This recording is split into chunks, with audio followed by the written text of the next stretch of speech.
in 2007, 2008, we were working on projects where we realised that we had a very disjointed workflow through our design and documentation phases of a project. So we knew that we could see that we were modelling things in 3 dimensions and then flattening them to produce working drawings, and then modelling details and flattening them.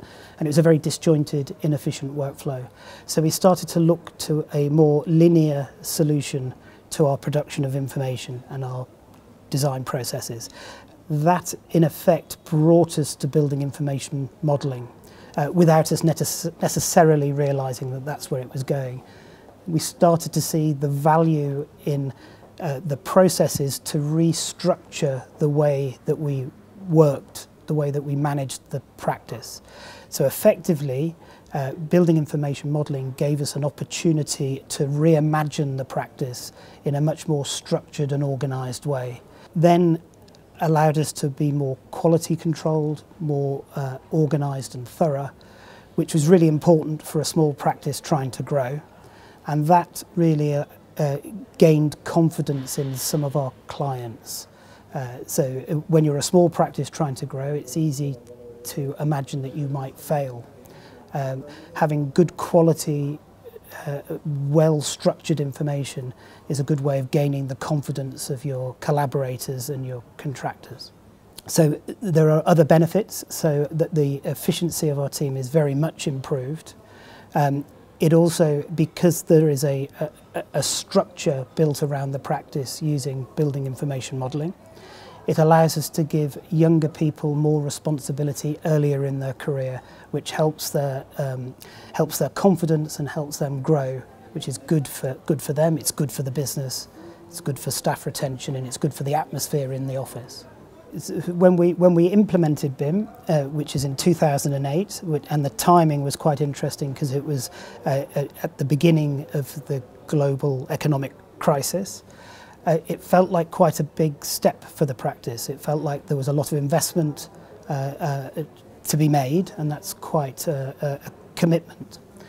But what we began to realise quite early on from talking to other bigger organisations that were going through the same transformation was that as a smaller practice we had it much easier in terms of implementing that change. Because effectively this is all about change management. It's not about software. It's about changing the way that you work. And as a small organisation we had it really easy in terms of making that change. So we have quite a young team. They're very comfortable with technology, comfortable with new ways of working. So as a small organisation we found it very straightforward and easy. And then we've effectively, over the following 10 years, grown our capability and grown our ability around building information modelling with that team. There are always going to be costs around buying software and hardware, but they exist no matter how you work. Perhaps half of the cost that we were involved in was around training, and that's actually a really good thing to be doing with your team. It's about developing a strong relationship with your team. It's hard to find good staff, so it's good if you have found good staff to train them and hope that they stay with the practice and grow with the practice. The big change for us is that this is a much more collaborative way of working. So we're collaborating with the other consultants, we're collaborating with construction companies, and we're collaborating with suppliers within the building. So that change has got to be a positive thing. It leads to much more coordinated and much more reliable information. And there is a concern that some architects have that you're effectively starting to work with a kit of parts, a sort of digital kit of parts, and there's a worry that it might take creativity away. We don't think that that's the case. I think on the sorts of buildings that we work on, that digital kit of parts is effectively enabling us to be much more efficient and allowing us more time to do the creative part of the process.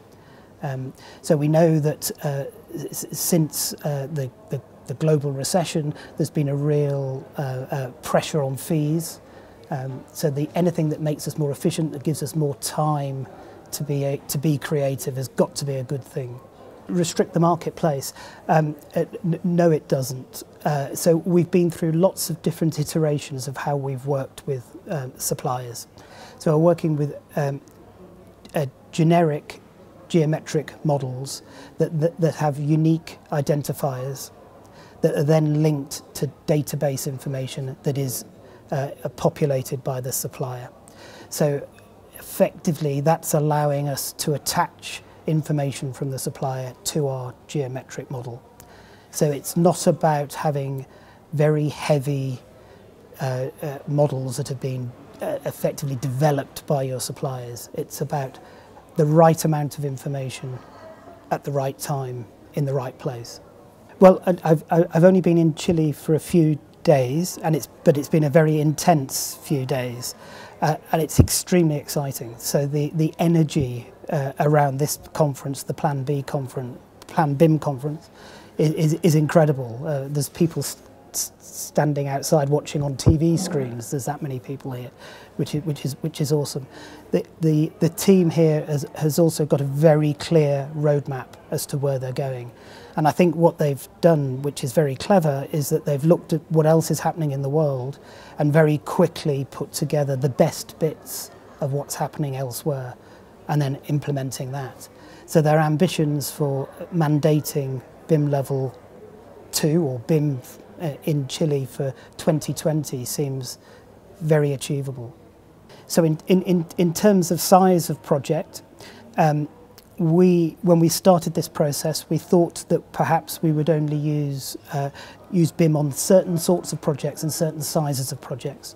And what we've found is that, in fact, it works incredibly well on refurbishment projects and historic projects. And also size isn't a barrier. We use the same techniques on smaller projects as we do on larger projects. Scale really, it isn't important. It's about implementing the processes to do things better.